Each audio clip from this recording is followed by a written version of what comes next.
Njagala nkuzzeeyoko katono emabega tufune ekifaananyi kya sister n'atuwa love story ye mukwano gwe engeri gy'ajja ate okwagala bbaawe. Agamba bwe bwakya ku makya ng'olwo neeremye okukwata oba wadde okuddamu messages ze, mukwano gwange yali yeebase.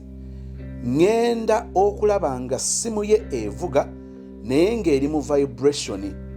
Ngenda okulaba essimu eri okukuba ku ya mukwano gwange nga y'ey'omusajja wange nga yasevingako my dear nga kuliko n'obutima. Mr. Mo bw'ataakwata ssimu nasindika message n'amubuuza nti is my woman there with you? I'm calling but she's not picking. Tell me oba ali eyonze gye. Mr. Mo nemuddamu nemugamba nti she's here but she told me some news and I am not happy. Then ye n'addamu nti it's none of your business. Kasita kyembadde njagala nkifunye, let me come over but don't let her leave your sight. I'm on my way. Mr. Mo nenkebera mu chats ng'omuwala ayitanga omusajja wange nti amiisinga kyukamba we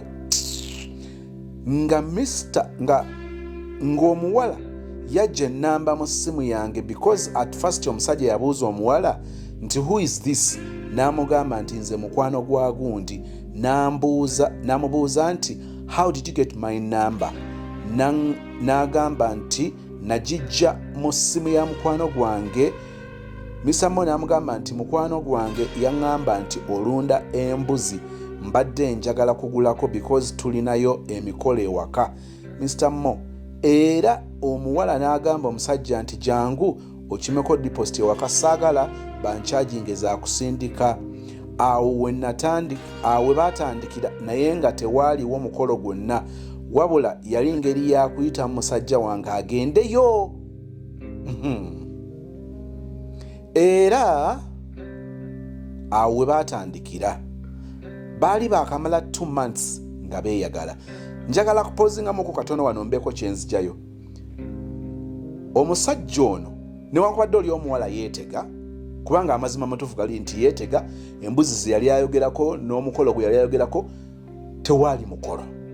N'okugamba mbu jangu ono ne ssente sina za kunkyajinga, kwonna kwali kusika musajja ono eriyo ajje. Kakati bw'asanga abasajja abatasiba zikweya, bw'asanga dragoni ng'agamba kaguseke. Naye njagala muwulire kino. Simanyi oba ono omuwala naye yali ayagala kulyamu bulimu mu gaayi wa mukwano gwe. Naye bw'owulira engeri omusajja gy'amuyisa, kubanga ono sister mu messages yeefudde ono omuwala kati gaayi akimanyi nti ayogera n'ono omuwala mukwano gwa mukazi we. Naye ayogera nga tamweguya. Ayogera nga okugamba yalaga nti biri byaggwa. Kale nno abasajja be batwe bayinza okukukozesa ngolooza nti bw'oneetega ojja kusinga oli ensumika ne bakuyitamu nekikuluma emirundi ebiri. Nekikuluma okwetega omusajja, nekikuluma omusajja okutegula ate n'akuleka ku tteguliro. Olaba bw'oleeta empalana wakati wo ne mukwano gwo. Mr. Mo nazuukusa mukwano gwange ne mubuuza nti bulijjo webaka ne boyfriend wange at the same time weefuula mukwano gwange? N'asooka n'abyegaana ne mulaga nti mbirabye n'asirika. Abantu abo banyiiza ng'ategedde amazima n'alyoka yeewugguusa n'asirika. Nawulira nga nkankana n'engwamu ekidumusi. I was so disappointed. Eky'abakazi abalala kyannumanga naye ekya mukwano gwange kyannuma nnyo nga gye nkomezza bw'abiwandiise. Era Mr. bwe ntyo ne nkwatamu obwange, kirungi nali sinnaba kubipangulula. Nakwata bukwasi ensawo nzire ewa sister. Nayanguwa kozi yali ajja nga saagala nsangewo. Era twayisiŋŋanyiza mu kkubo kozi emmotoka ye nali ngimanyi, nali ku booda n'engirengera ne neebikkako akatambaala. Bwe yatuuka ndowooza nga siriiyo kwe kunkubira essimu, naye nagaana ogikwata. Ne ŋŋenda ewa sister. Bwe yandaba n'engugu n'ambuuza nti what happened, naye nga siddamu ne nnyingira. owa boda n'aleeta ensawo yange mu ntebe. Nakaaba. Sista n'ambuuza byonna ne mbimugamba. Naye ng'omusajja akuba essimu ajula ogifiirako. Nalwala depression. Ne mba ng'omulwadde w'omusujja, saagala kulya mmere ng'empunyira bubi. Ne ndwala nga sista wange bwanneegayirira nti mbiveeko naye nga tebiviikako. Siinywa mwenge nti oba nnyweyo kibbiya ebirowoozo bigende nedda. Ate nga saagala kuguyiga. Nze up to now I don't drink. Ate nga sirina mulokole. I am a Catholic naye waffe tuli banywi ba mwenge. That's why ne mu musaayi ewaffe tetuli agamba nti I'm a Catholic naye ewaffe tetuli banywi ba mwenge. That's why ne mu musaayi tekandiimu. But gye bali abagunywa naye nkuze kutuuka wano sirabangako oba siwulirangako nti taata wange yanywedde omwenge naye jjajja wange eyankuza yalinga anywamu. Back to me. Nabeera mu mbeera eyo n'enjulirira okwetta. Era omuntu bw'akugamba nti yali agenda kufa oba agenda kwetta olwa depression, ddukanga misinde omutaase bw'aba mukwano gwo, because depression is a killer. Njagala kutegeeza n'okujjukiza ku Dembele Properties and Associates. Kina estate Emitiana 5/10 nga ya chapa ku $6,000,000. Njagala kiddamu estate eri Emitiana 5/10 nga ya chapa ku $6,000,000. Estate eyokubiri eri Bulamujjeza ku lw'Emitiana kilomita 2 zokka okuva ku Chorus okutuuka ku estate nga amazzi n'amasannyalaze weebiri 5/10 nga ya chapa ku $13,000,000. Ku screen nga bw'olaba ennamba ezo ogenda kubanga oyogera n'abannaffe aba Dembele Properties and Associates. Manyi nti Madamu Nancha Beatrice ajja kuwabula ajja kuwa byonna byewetaaga okutegeera ku ttaka eri Emitiana, distance yenkanawa erya Bulamu, biri bitya byonna. Nawe awalala w'oyagala ttaka lyoyagala lyaki, oyagala byapo babiwandiiko, njala kutegeeza nti ajja kubanga akuyambako ensonga ebeere ng'egguka bulungi. Omuntu bw'akugamba nti yali agenda kufa oba agenda kwetta olwa depression, ddukanga misinde omutaase bw'aba mukwano gwo, because depression is a killer. True. Nalowooza sister wange eyafa n'eŋŋamba let me kill myself and be with my late sister. Bwe natuuka ewa sister ng'omusajja ankubira amasimu wamu ne mukwano gwange nga beetonda cause baasindikanga messages naye nga mbaleka ku blue tick. Then essimu yange n'engijjako n'enjiwa sister wange agitereke. Yali alina ssimu 2 n'ampaako emu nga gye nkozesa ne ŋŋendako ku media nga bwe mpulira anything concerning love nga nkaaba. Waliwo ne yasooka okumpalana wano twadde mu session awo nga twogera. Yampalana yanyigira naye nga lwagenda ku YouTube wano muki nandigambye yali badde for you page kaneekopa ekigambo kya TikTok naye nga buli ngenda gwegwensa nga nyonyiza nga wantama nangamba naye mukwano biwali oyogera byonna ku nze nali ekiseera ekyo nga nina ebiwundu kati wali ogezaako okukwata mu biwundu nenze nkitegeera luvannyuma nti wali obidressinga n'agamba nawona ate nawonera ddala ng'ogamba nti mukama waffe yeebazibwe oba alhamdulillah badde otya gwe asirise. Bwe yawuliranga anything concerning love ng'akaaba. Sister wange n'ambulirako awo ebyokwetta n'ensooka n'embivaako ne ŋŋamba nga lwaki netta because of this man. Sister yambuuza nti is this man really worth your life? Okay, is this man really worth for you to take your life? Nangamba nti ogenda kwetta yasigale nga yeeyagala. Ekyokwetta ne kiva mu birowoozo n'embeerawo nga bwenkebera love therapies on YouTube n'entandika okwebulira nzekka. Omusajja ne mwesonyiwa bambi naye endwadde endala ziwona ng'oggyeko those strong diseases naye depression nga tewona. Ate jja n'ebintu bingi if you're not strong enough ekumegga mu by'okusaaga, abamwe basuula eddalu, abalala ne batuma okwekola ebintuntu, abalala ne batuma okukola revenge, eyo gy'ofiira n'ebirala by'otandira bye. Depression needs a strong person cause etuma bingi. Abamu tebatera kumanya nti bali mu depression. Kyovola nabagamba nti bw'owuliranga embeera ng'ekutuusizza ku kasenge ng'essimu yeevuga naye nga toyagala gikwata, abantu bakukonkona banneiba naye toyagala kuggulawo, owulira olubuto luli empty naye nga toyagala kulya, olina radio mu nnyumba, olina TV naye byonna oyagala bibeere nga biri off, toyagala kuva mu kisenge, toyagala kunaaba, bw'owulira ng'embeera. Kubanga abamu depression mu Luganda balina n'obutakitegeera nti tuba twogera ku nnyiike, era oli ayinza okugamba nti kati nnyiike kyeki, naye ebyo byonna byenjogedde bw'obirabanga walinga omanyi okugendako ewa mikwano gyo nga legino nga kintu kya bulijjo, ogendako mu mikwano, okubira ku bantu bo, mubeera ku simu ne muwolokosa, wagendanga mu jimu, wagendanga walabanga movies, wagendanga ku chaachi, wagendanga ku mikolo gya. Bw'owuliranga nga ebyo nabyenjogedde weebiri, then ng'omanya nti oli bubi, kkiriza nti olina depression. Ebiddako bitandikiraawo, kubanga teri muntu akkiriza kati nti ali mu depression n'abeera comfortable. Kalabikanga akabonero akatono ennyo, akaba akaweka akatono ennyo k'ofunye, naye ako kayinza okubeera ensigo emeruka okukuyamba okuva mu nnyiike oba depression.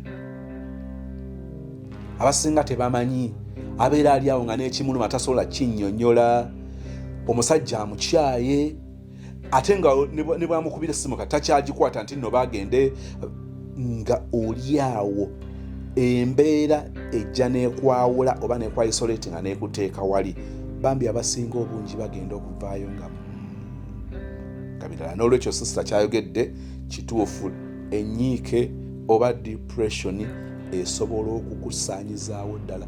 Kyova olaba bagamba nti omuntu asobola okuwangaala n'essiriimu, n'awangaala n'amabanja, n'awangaala n'endwadde ez'enjawulo, oli n'afuna akabenje n'abamuwanika amagulu.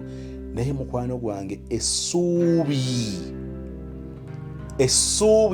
omuntu asobola kubeera ng'ali ebyo byonna byenjogedde n'aba ng'alina essuubi.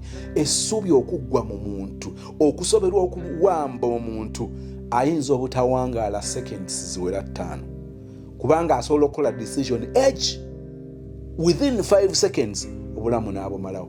Mulaba muntu kubanga tava mu kkubo, naye mmotoka mulabizira bazidduka, essuubi lyamu takyalaba muwendo mu ye, takyalaba mugaso mu ye.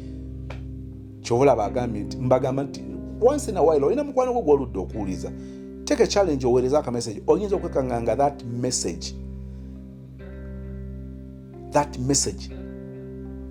It was Saturday, omutima gwankubira gaayo omu, ate nga tetwali awo nnyo nti twemanyi nabino wano follower, naye nga lwaki omutima gwange gunkubidde gaayo ono. Ngenda okumukubira n'agamba muganda wange, oli luddawo, ne mugamba gyendi nga tebina no biconnectingira na gyali. Nangamba ondabye, ne mwaki kyoyogera kate nkulabidde wange, agambye ndi eno naawe. Nangamba muganda wange okubidde mu kaseera akatuufu. Konza nangamba osobola okukikkiriza nti kati mmaze ennaku 3 mu nju, essimu nkola gwa kukakasa nti teggwako muliro nesigikwata, kyokka mmanyi okulingiza n'endaba akubye. Nangamba naye mu bonna abazze bakuba, essimu yo yeekubye, neewuunya ng'ate muze mbadde nsuubira okukuba tekubye. Ne mugamba Buladi, nsobola okukusalako? Nangamba ndi wano, ne ngenda. Ne mugamba obadde ogenda kuggwawo mu byokusaaga, tuyogera mukakati munage, naye call siri mukwano gwe nti twemanyi, no, kubanga ne mu bye tubadde twogera tetwemiitinganga. I don't know oba Katonda yabadde akikoze akigenderedde. Ennaku 3 essimu bw'alaba nti teriiko muliro ng'agikyajinga, naye ng'ali mu nju asiriza.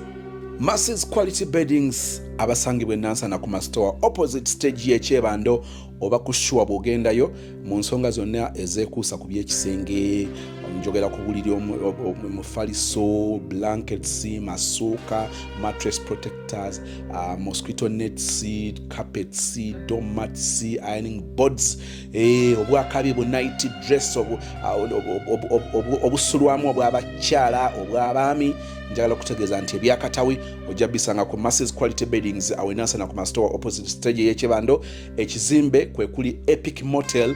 Bw'oba ova Kampala obeera wakayisa Bwot Shell petrol station, ekizimbe kya kalina ojja kiraba waggulu Epic Motel, wansi Masses Quality Beddings. Kati weyongereyo nga wayise ebbanga maze okwebuulirira n'okusalawo nti sigenda kuddira musajja ono.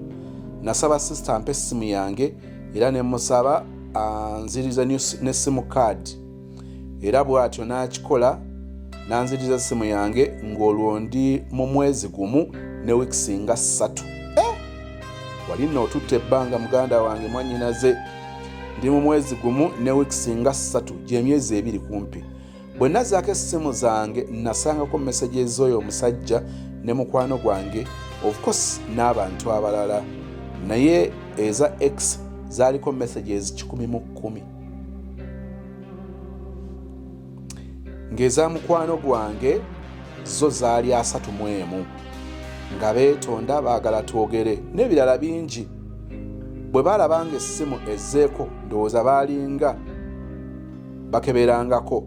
Boyfriend ye yasooka okukuba naye saamukwata, ne muteerako message ne mugamba nti ebyange naawe byakoma, toddamu kukuba ssimu era tonnoonya because nakuwa chance nnyingi naye ne ziggwako. Bye bye, live your life, I live mine. Wali mugambye goodbye. Wali mugambye goodbye, I going. Awo kaali tekannajja. Goodbye. Agambye nti toddamu kuba ku ssimu yange era tonnoonya because nakuwa chance nyingi naye ne ziggwayo. Bye bye, live your life, I live mine. Then ne ngenda ku mukwano gwange naye ne mugamba nti nali mmanyi nti you are a true friend until you stabbed me in the back. Obambi, stay however you want. Bye. Byebyo ebigambo bye ndabagamba. Kwaliko messages za boyfriend wange number 2. Then ne mugamba nti I am gonna change my number. Then I chat him. Abalala saabafaako. Bwe nateekamu line empya ne WhatsApp empya ne ntandika okuchatinga abalala with my new number. Chapter y'abali ababiri, X number 3 ne friend wange nenzigala naye ng'omusajja nali nkyamwagala. Awo njagala okwatewo. Asazeewo okumwesonyiwa naye yali akyamwagala. Kati sister newankubadde just kyatwala mu kakabanga kumpi ka myezi ng'ebiri okubeera mu denial ne depression eyo, naye njagadde okwakuceptinga kuli nti omuntu okyamwagala. Ekyo nkibagamba nnyo wano bannange mukiyige. Era njagala mukitegeera okuva n'olwaleero bw'obanga obale tokiwulirangako. Tekiri nti nno tukyawa bokka be tutayagala, nti tukyawa be tukooye. Tusobola n'okukyawa be twagala ate nga tulina n'okukkiriza mu mutima gwaffe nti oba oliawo omuntu ono gwe nkyaye nnyinza obutaddamu kufuna muntu mulala gwe njagala ng'ono bwe mwagadde. Tusobola okukyawa be twagala, tusobola okukyawa abatwagala. Nabagamba nti osobola okwagala omuntu naye ne wabaawo by'olaba nga bigenda kubeera muziziko obanga olwedde muziziko eri laavu yammwe n'osalawo n'omwerekereza.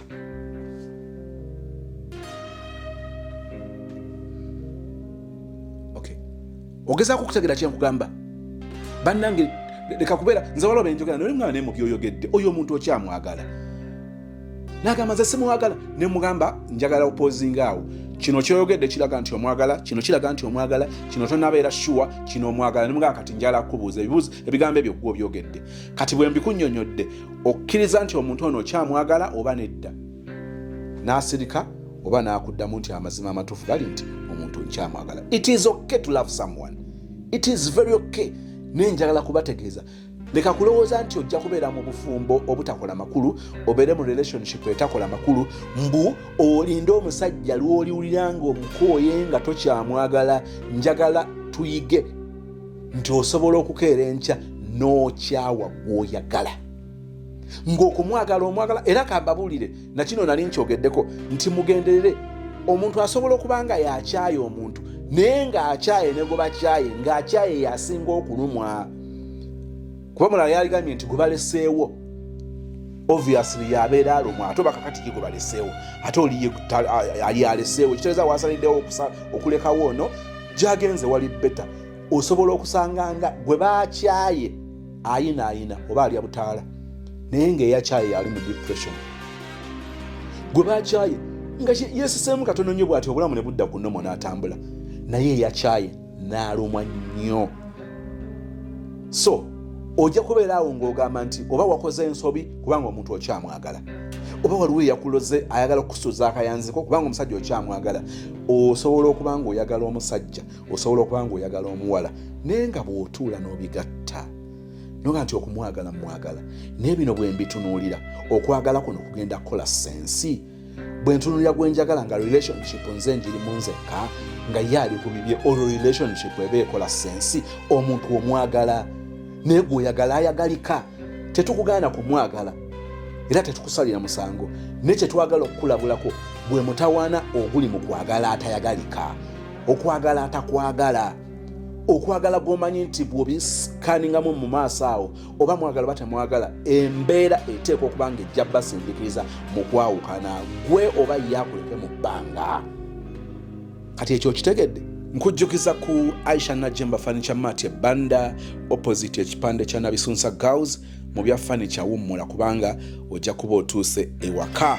Njagala kutegeeza nti ebyakabi mu furniture yenna ng'osazizzaako kali akakofini ebisigadde kiriya walla. Njagala kutegeeza nti ojagala osobola ku kibanja mpola n'ogenda ng'oteekayo akasenteko bwe kiggwayo n'obanga ekibajje kyoba furniture wo omutwala oteekateeka omukolo gwe mugenda okukola ogw'okwanjula olina ebirabo byogenda okutwala mwe muli entebe biti osobola okusalawo n'ogamba nti omukolo guli mu January kakati tuli mu mwezi guno kantandika okusuulayo mpola mpola ogenda okutuuka ali ng'okikutudde ng'ate ekibajje kyo oba furniture nga bamuterese bulungi mu ngeri gyo gy'omusanga ng'akyali malidadi. Kale njala kutegeeza nti Mama Aisha Najemba akwaniriza okuwa obuweereza bwonna namba nga bw'ogiraba ayineemu yokka bweti mwogerezeganye okuba ng'omanya ebisingawo ku nsonga eza furniture. Sister agamba nti chapter y'abali ababiri X number 3 ne friend wange nenzigala naye ng'omusajja nali nkyamwagala naye nga nasalawo obutamudira up to now. Kati bwe nabeera e Uganda for some time bagayizi bankwananga naye nga mbawulirirako obusungu nga ndaba bonna balimba nga gayi ne bwampita ntandika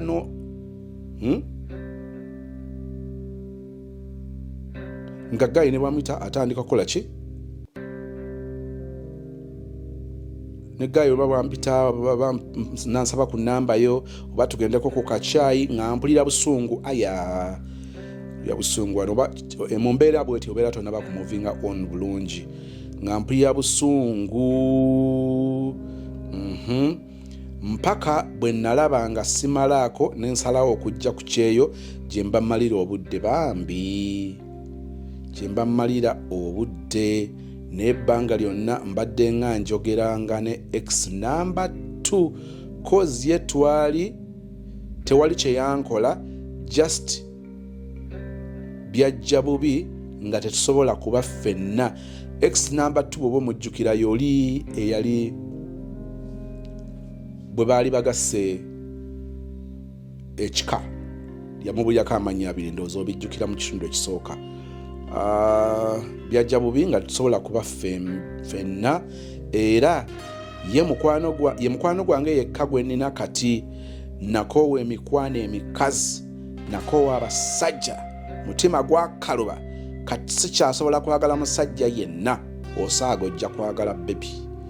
Njagala kutegeeza kino lamba ebigambo byenjogedde wano ow'omukwano ojja kuwagala omusajja oba oyagala oba toyagala ate bw'oliba obadde mwerufu olikoma mu inbox ongambe nti muganda wange mwanyinaze abyazze bubi nagudde mu laavu naye okugwa mu laavu kulabula yingira laavu gamba mukwano nayingidde mu laavu tutegeka mikolo bannange ojja bikola mubyekole ate nga mubyekola n'omuntu omutuufu mulisoomozebwa nga relationships endala bwe zirisoomozebwa oba bwe zisoomozebwa naye alibawuwo ngera owulira nti ono kusoomozebwa okusinkana abaana b'abantu naye ye muntu wange kale nno nkulabula nti awo okyasaaga olwokaano okyalubeeramu nnyo n'amaanyi omutima gwakaluba era sikyasobola kwagala musajja yenna kati kyokka abankwana kyokka abewaka bansaba musajja awo anti owulira akaliro abewaka bansaba musajja ate n'ekirala 31 years now okay naye sirina mwana obambi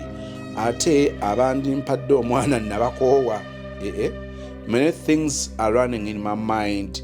Many things are running in your mind. Why? And agamba running in my mind like, should I go for adoption? Should I go back and get a contract boyfriend? Should I go back and get a contract boyfriend when I get pregnant? Mobuleko? Should I go on streets of Kampala and pick 1 or 2 street kids and raise those one chite? Family yemanyi no musajja gwe bammanja obanzire ye wa X number 2 wadde tweddira omuziro gumu oli musiru atoddayo mbuuziza bubuuzo oli musiru oyagala kuddayo oli kukyawo kikyogeza kutegeeza onagamba obanzire gwe tweddira n'omuziro gumu because he's always there for me and I am not ready to open my heart for any other man yet ewaka baagala nfumbirwe. I am in Dubai ne X number 2 yeyanteekamu ssente abange gamba mwannyinaze mwanyoko yakuteekamu ssente. X number 2 yeyanteekamu ssente okujja okukola era naŋŋamba sirina kumusasula. Mukama amuwa omukisa ala amusasulira ebisinga okubeera ebirungi. Ndi mu kiyumba for 3 years now naye omwaka ogwokuna bwe gunaaba guweddeko ono X number 2 yaŋŋamba nti nzirayo tutandikire we twakoma. Ono akyasiga tutandikire we twakoma njogereyo amannya 2 then ebirala mbimulekere. So Mr. Sozi nsaba ku magezi. I don't know if I have to send my pics cause mpulira some stories nga bakusindikira ebifaananyi, but let me send. Okay, let me look at her. Kanyabo Kinyabo size ye eri etya? Kandabe size ya sister. By height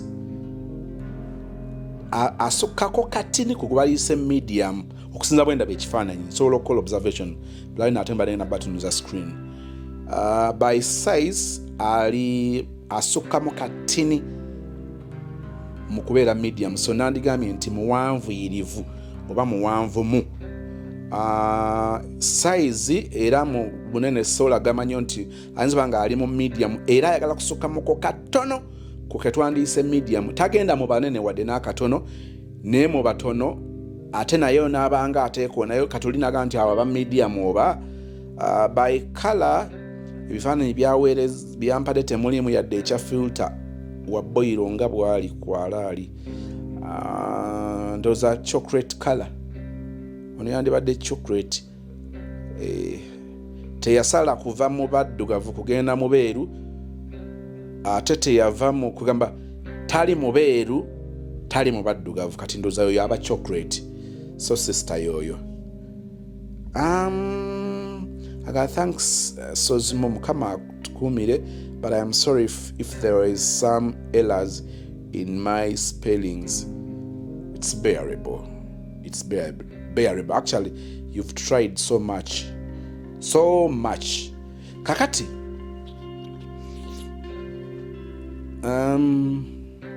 njagala kugamba ebigambo bino mu bufunze. Abalala bahiiringa oluvannyuma lw'ebbanga ttono, myezi 6, nawulira nga biri byabaawo byaggwaawo. Abalala mu mwaka, abalala kisobola okubeera emyaka 3, waliwo ne kisobola okubeera emyaka 5. Mu ngeri ennyangu, engeri gy'owulira obubi ku basajja, obukyayi n'obusungu bw'obalinako, nandigambye nti somehow somewhere tovanga mu mbeera eri ey'obulumi, togivanga mu fully. Kivola nti at least kati ono yekka gwe wali olabyeko nga ye tomuyinaako ensonga eriwo yeyokuba nti amanya kati bito bijjukira nti yakola ensobi n'akulimba, naye era olabanoga just ekyo kyali kitono. Kati bw'otunulira mu nsi yonna ey'abasajja olaba nga oyo ye musajja yekka, relationship yammwe teyalina nnyo stains lyawo, teyalina nnyo mabala gali awo. Nenjagala kutegeeza ebigambo bino mwannyinaze, abasajja tuli babi oba abasajja babi, naye ate waliyo abasajja abalungi. Bwe njogera abasajja abalungi nti gye bali, soogera zimalayika ezirina okuva mu ggulu zijje zitonye, ne waliwo abaana b'abantu wansi w'enjuba ababeereka nabo. Oyinza oba nga weebaza Katonda nga naawe toli mu bawala balungi batuukiridde, naye ng'oli mu bawala ababeereka nabo. Abasajja ababeereka nabo gye bali. Webaza Katonda nti wayingiramu mize gy'abawala abalala gye bayingiramu n'agamba nti kati nange mugenda kunda bakimafiya, n'ayagala ono n'ayagala oli, kubanga yeesasuza, Mukama yakuyamba. Toyingidde mu byamwenge, Mukama n'akusaasira. Toyingidde mu bintu bya biragalalagala obusolosolo abantu bwe beekola olwa depression oba ennyike eyo ebeere baleeteddwa ebyo ebiba bibatuuseeko mu bulamu bwabwe. Webaze Katonda, weebaze Katonda.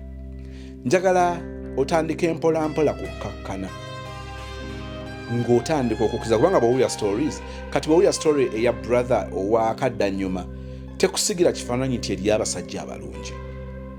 Bw'owulira story ya brother eyawasa eyali akwanya omuyindi, n'akwana omuwala eyali omusawo, tebakusigira ekifaananyi nti eri abasajja abalungi.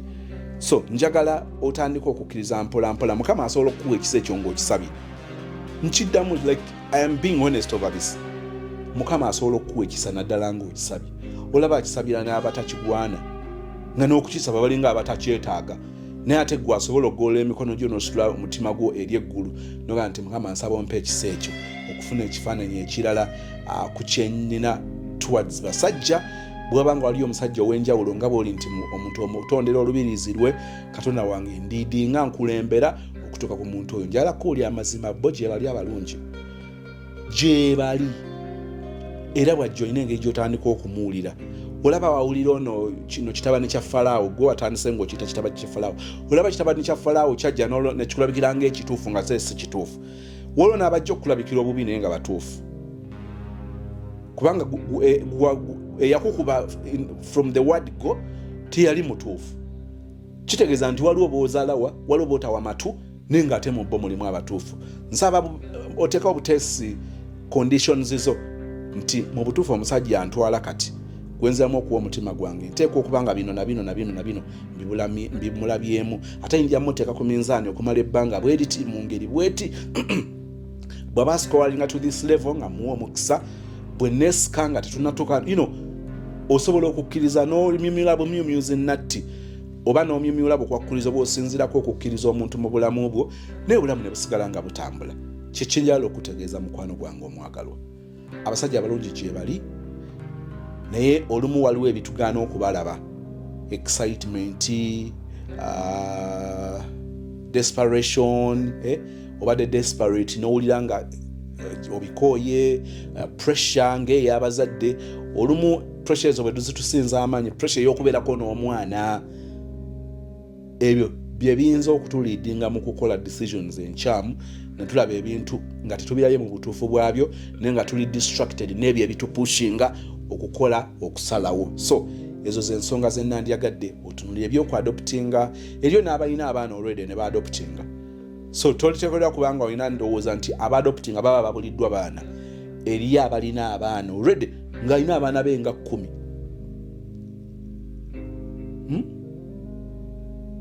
Sister Olivia Germany byenjogedde bikola amakulu. Tolina bolabyeko ng'alina omwana n'adoptinga. Auntie Remy UK byenjogere tobiwulirangako wamma. Sister Josephine, Mama Susan, bino byenjogera babula tobirabyeko ebungereza eyo. Oli asobola okwadoptinga ng'oleda alina abaana be10 naye ng'alina abaana abalala 3-5 be yasalawo okuzaala mu bulamu bwe ate n'aba acceptinga bulungi. So ekyokwadoptinga tetwagala tukiconnectinge na kino kubanga anyone can adopt. Naye ndowooza nti omukisa ogubaawo nga gwe gw'okukwesa ekirabo Katonda kyeyakuwa n'akusaasira ng'osobola okufuna olubuto n'ozaala, togukugira naye tokipapira. At 31 ekikola amakulu kwe kubeera nga tuli ready okuddamu okwagala. Osobola okugamba nti ndi 31 myaka gye gimpitako nga tukubuuza owaayi leeti bagikuwatirawa era gye bagabira ebirabo ebyabakeeze yeruddawa. So as long as we feel uncomfortable, then relationship batejja kukola makulu. Ku age stage yonna ey'emyaka osobola okuba nga toli ready.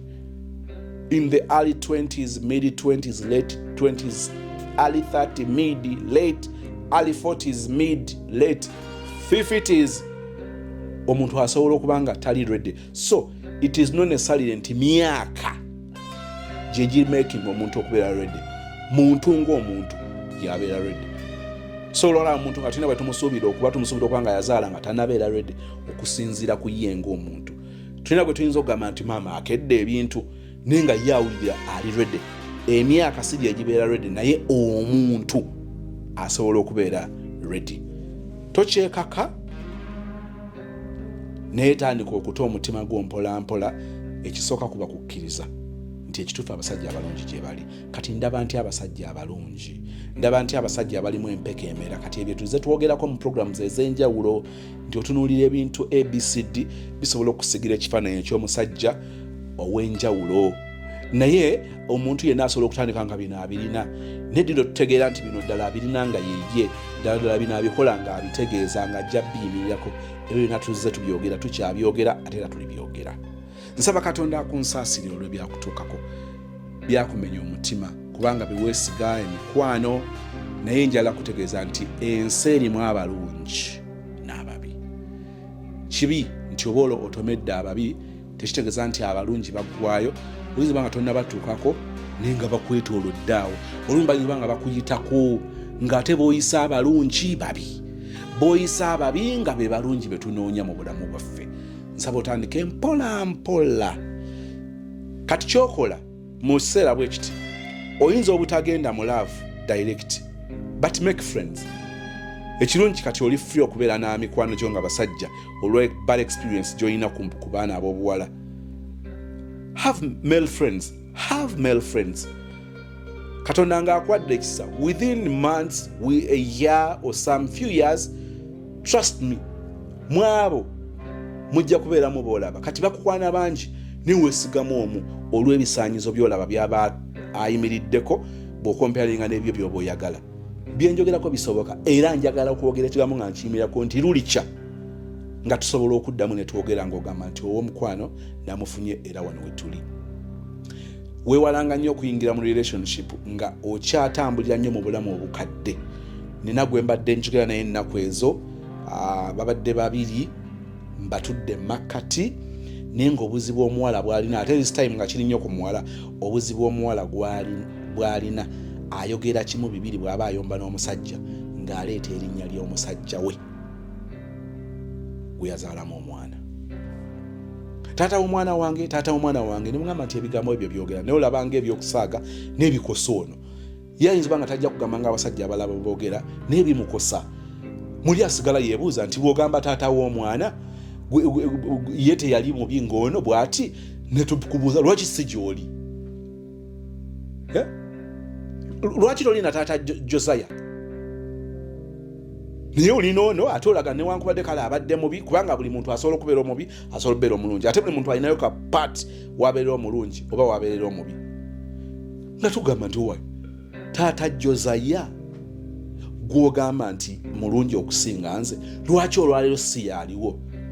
Nasozi bimugambe osanga kati bw'anaabirula okuva mu ddoboozi eddala anaabitegeera bw'atyo bw'abadde nga nkosa kimu bibiri n'omuwa emitwalo 10 n'ateeka omumwa mu nnyindo n'atandika okuvevenga mbu taata Josiah yalibadde kati amuwadde 3 n'omugambe yali akuwaataana akakadde obubiri 10 lwaki wavaayo nzo njagaza ki kyengezaako okutegeeza nti abamu bayingira relationships endala naye nga baziyingiddemu n'emigugu emikadde obugugu bwabwe bajja ne babusumulira mu mayumba amakyamu relationship eyo emikisa gy'okuba nga teba successful gibeera mingi but surprisingly nga fault teri ku musajja nga fault eri ku ggwe osobola nga oli musajja ng'oyingira relationship naye olwokuba oyingidde n'obugugu obw'ebizibu obw'ebiwundu bye bakutuusaako mu relationship enkadde bw'oza obusumululidde ku muntu omukyamu relationship esobola okufa ngono si ye mubi ng'ekintu gwe okivuza obubi okakana ng'okitomezza ne kiyiika so ebyo by'oba weewala naye nga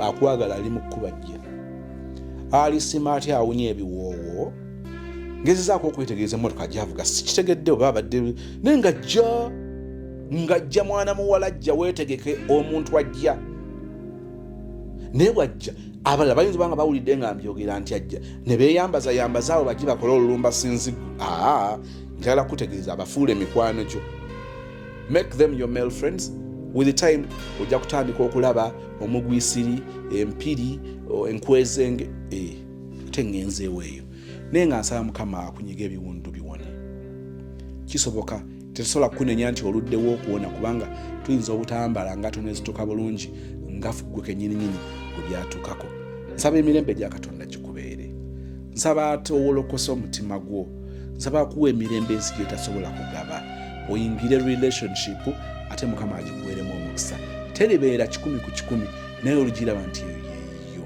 ng'oddamu nti mu linnya erya Yesu and we all say amen. Nze Becky Sozi owa Beauty and Wellness Parlour Esseeta. Mu bimu ku bye tukola mwe muli body massage therapy, facial treatments, counseling services. Gwe omwana w'omuwala ovaamu akaswa akabi gife ebbaawo waffe abakyala obundula amazzi amakyafu wazibikira enseke bw'onookosa gife ebbaawo ono gw'ojja otuweera obujulirwa. Tulina kofi ono alimu ebirungo 6 mu kintu kimu. Gano Dama Coffee 6 in 1.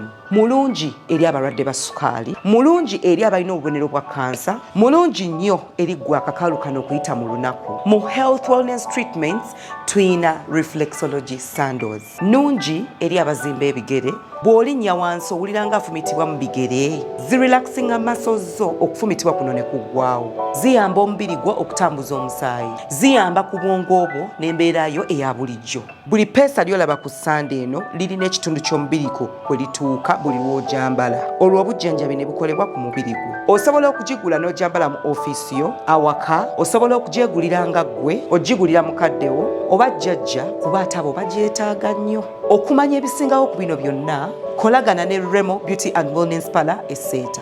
Ku nnamba ezo eziri ku screen yo for direct calls and WhatsApp.